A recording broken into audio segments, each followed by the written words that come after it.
bahagia perut itu ada di makanan dan lain sebagainya. Mestinya kan dia juga tolabun akan mencari media-media sehingga perutnya terisi. Itu dalam hal makanan contohnya.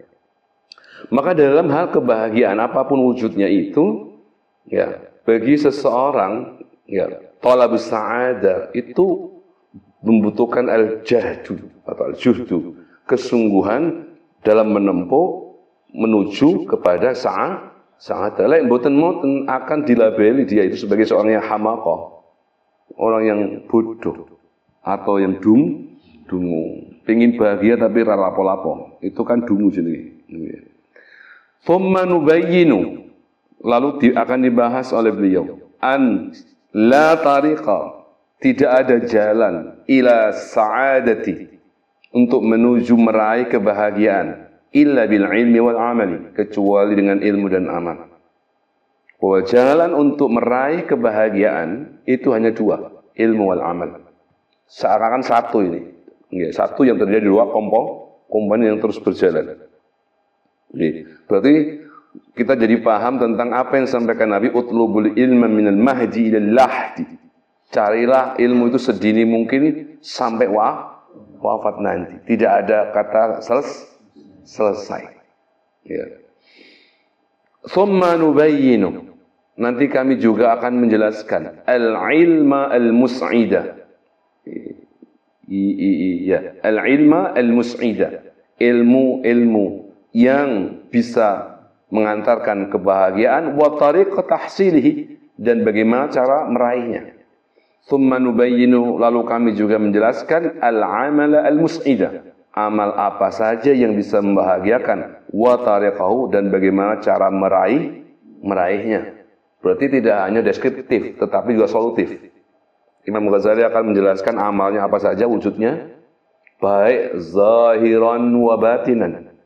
Lalu cara meraihnya seperti apa?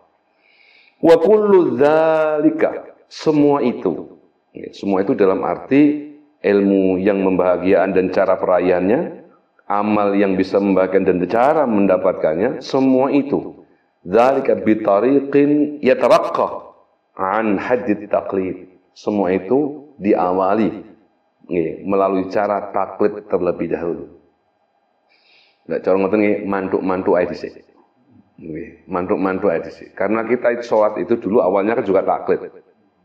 Sholatnya kita ini dulu misalnya ya melok emak, melok bapak, atau melok lingkung, itu namanya taklid. Jadi mengikuti tanpa memahami atau mengetahui dalil. Itu awalnya apa nggak apa-apa. Ila haddil wuduh, dalam mulai wis ngaji, ya wis ngaji, baru ya tarakah, naik level menjadi apa? Haddil wuduh. Oh, ini baik maksudnya. Jadi menjadi jelas. Jadi mencari apa di balik situ. Jadi wuduh. Mencari kejelasan dari amal yang kita lakukan atau yang akan kita lakukan. Itu haddil wuduh ya. La ustuqsiya tahqiquhu wa tuwila kalamu fihi irtaqa ila haddil burhan.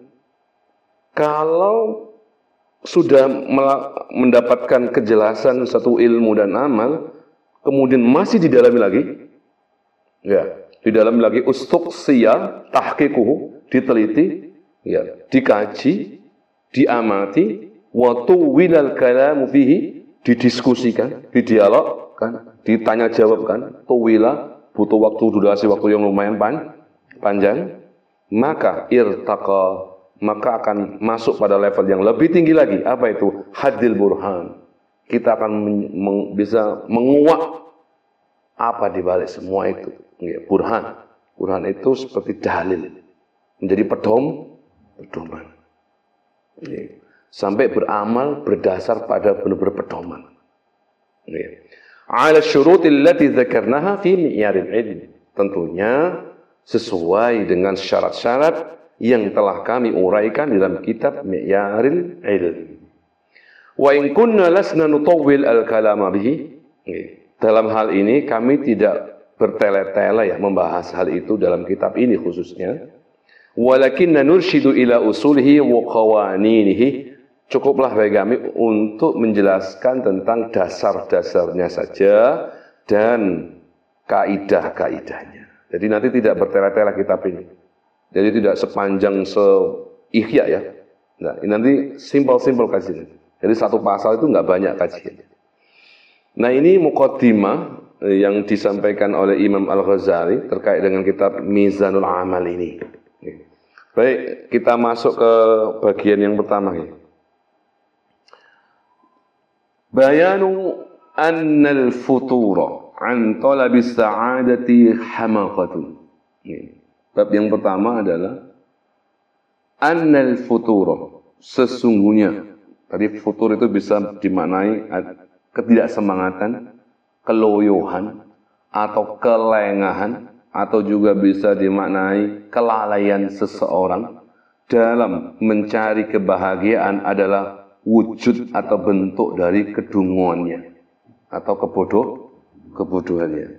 Wong urip kok wis gak golek kebahagiaan kan nemen bodone. Nah, itu ibaratnya seperti itu. As-sa'adatu al-ukhrawiyatu. Al-Ghazali menyebutkan frase istilah as-sa'ada al-ukhrawiyah.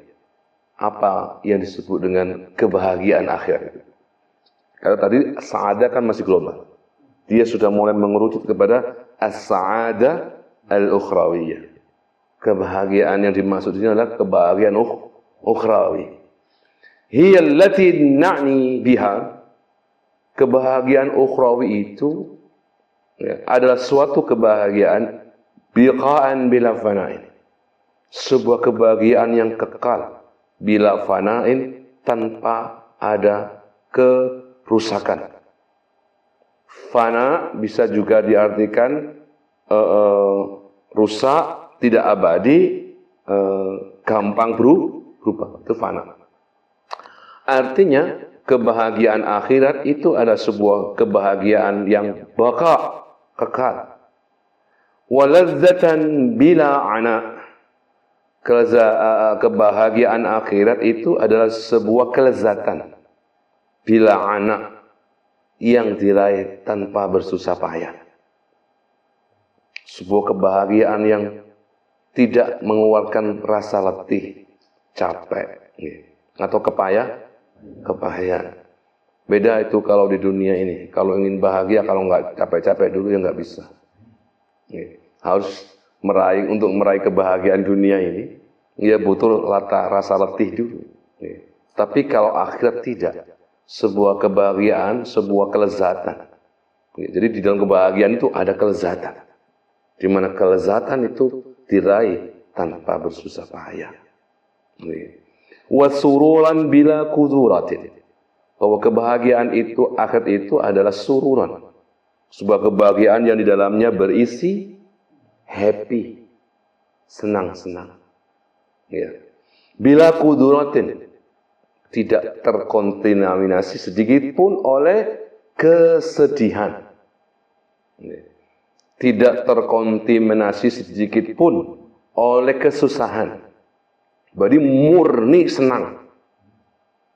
Kalau sampai sekarang senang bersama-sama, ketika ada satu yang mengucapkan kata-kata yang nggak enak, pasti nyelkit. Itu namanya kudurah. Kalau di sana tidak ada. Suci, bersih, murni, surur, happy, murni bersenang-senang. Tidak ada istilah